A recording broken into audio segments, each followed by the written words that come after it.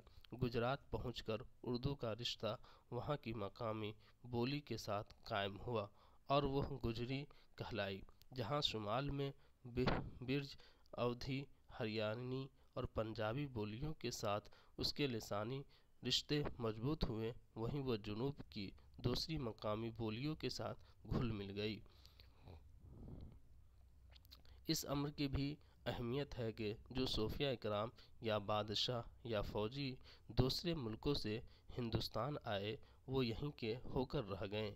ان کے رہن سہن کے طریقوں، ان کی رسومات اور خیالات نے یہاں کی زندگی پر گہرا اثر ڈالا اور یہاں کی تہذیبی زندگی ان کے ذہن و فکر پر اثر انداز ہوئی۔ اس طرح اپنی ملکی یا مادری زبان سے رفتہ رفتہ ان کے رشتے کمزور پڑنے لگے۔ یہاں کی مختلف بولیوں سے مل کر جو زبان بن رہی تھی، ان کو نہ صرف انہوں نے اپنا لیا، بلکہ جنوب میں قلی قطب شاہ نے اس زبان میں شاعری کی اور شمال بھاشا میں شاہ عالم ثانی نے برج بھاشا میں دوہے کہے۔ یہ وہ زبان تھی جس کا رسم خط عربی و فارسی تھا، لیکن وہ خود ہندوستانی تھی، اس لیے اردو زبان کو کبھی ہندوستانی بھی کہا گیا، ہندی، ہندوی اور زبان دہلوی کے نام سے بھی یاد کیا گیا ہے، لیکن اب اسے اردو ہی کہتے ہیں۔ اردو زبان کی ترویج و اشاعت میں اردو کے ثقافتی اور سماجی اداروں نے اہم کردار ادا کیا ہے۔ ان اداروں میں داستان گوئی، مرثیہ خوانی، مشاعرہ، قوالی، چہار بیت، مجرے اور غزل گائکی اہم ہیں۔ ان اداروں نے اردو ادب کی حکایتی روایت کو بھی پروان چڑھایا۔ اردو مختلف قوموں کے باہم اختلاط سے پیدا ہوئی۔ مقامی اور باہر سے آنے والی قوموں کے درمیان رابطے کی ضرورت کے لیے ایک ایسی ملی جلی زبان کی ضرورت تھی جو ان کے درمیان ترسیل کا ذریعہ بن سکے۔ اس لیے مقامی زبانوں اور عربی، فارسی، ترکی، پشتو وغیرہ زبانوں کے ملاپ سے اردو کی نشو و نما ہوئی۔ خانقاہوں، درباروں اور بازاروں میں اردو کا ارتقاء ہوا اور پروان چڑھی۔ اردو والوں کی مختلف ملکوں میں نقل مکانی نے اسے ہندوستان گیر حیثیت دلائی۔ یہی وجہ ہے کہ وہ کسی صوبے کی زبان نہ ہو کر پورے ملک کی زبان ہے۔ اردو کو بر صغیر ہند و پاک کے بالخصوص سارک ممالک میں رابطے کی زبان بھی کہا جاتا ہے۔ اردو ہندوستان میں بہار، یوپی، دہلی اور ہماچل پردیش کے علاوہ بنگال اور آندھرا پردیش کے مختلف اضلاع کی دوسری سرکاری زبان بھی ہے۔ پاکستان میں یہ پہلی سرکاری زبان ہے اور کشمیر میں بھی اسے یہ مقام حاصل ہے۔ برطانیہ اور خلیجی ممالک میں بھی اردو بولنے والے کی قابل ذکر تعداد موجود ہے۔ تو یہ پہلا باب تھا، تو بس آج اتنا ہی رہنے دیتے ہیں، پہلا باب ہی رہنے دیتے ہیں، اس لیے کہ یہ NCERT کی بک ہے، تو ہم سوچ رہے ہیں کہ پوری کتاب کو کور کرائیں، تو ہم اسی طرح ریڈنگ کر کے پوری کتاب کو کور کریں گے۔